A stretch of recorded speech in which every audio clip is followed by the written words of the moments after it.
Thomas était un homme charmant, toujours souriant et plein d'idées.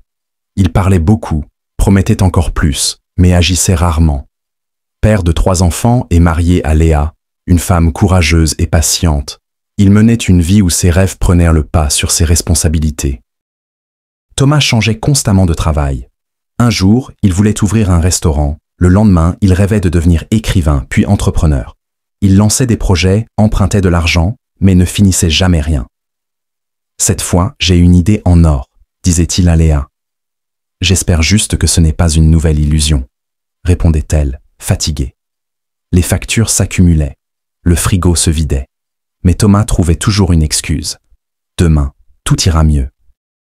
Pour ses enfants, Thomas était un père fascinant. Il leur promettait des voyages, un vélo pour Noël, une sortie au parc. Mais ses promesses restaient souvent des mots en l'air. Un jour, son fils Lucas, âgé de 8 ans, lui demanda « Papa, tu viens voir mon match de foot samedi ?»« Bien sûr, mon champion !» répondit Thomas avec enthousiasme. Samedi arriva. Lucas chercha son père du regard sur le terrain, mais il ne vint jamais. Il avait oublié, trop occupé à discuter d'un nouveau projet génial avec ses amis. Lucas rentra à la maison, les yeux remplis de larmes. Léa serra son fils dans ses bras. Elle connaissait trop bien cette douleur. Un soir, après une nouvelle promesse non tenue, Léa posa un ultimatum. « Thomas, je ne peux plus vivre ainsi. Les enfants ont besoin d'un père, pas d'un rêveur irresponsable.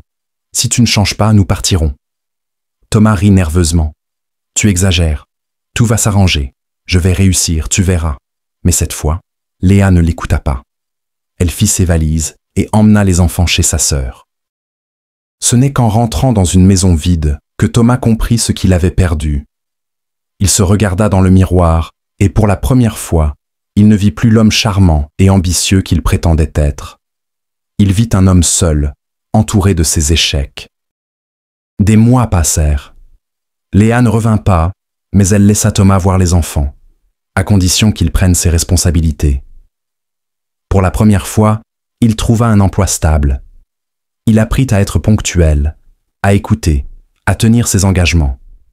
Un jour, Lucas lui demanda à nouveau « Papa, tu viens voir mon match samedi ?» Thomas hésita. Cette fois, il ne promit pas. Il se contenta de sourire et d'être là, sur le banc, applaudissant son fils avec fierté. Il avait enfin compris que l'amour ne se prouvait pas avec des mots, mais avec des actes. Et voilà comment Thomas a appris, à ses dépens, que les promesses ne valent rien sans action. Il a perdu sa famille à force de rêver, sans agir, mais il a eu une seconde chance en choisissant enfin d'être un père responsable.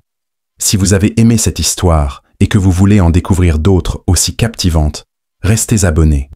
De nouvelles histoires pleines d'émotions et de leçons de vie vous attendent. À très bientôt.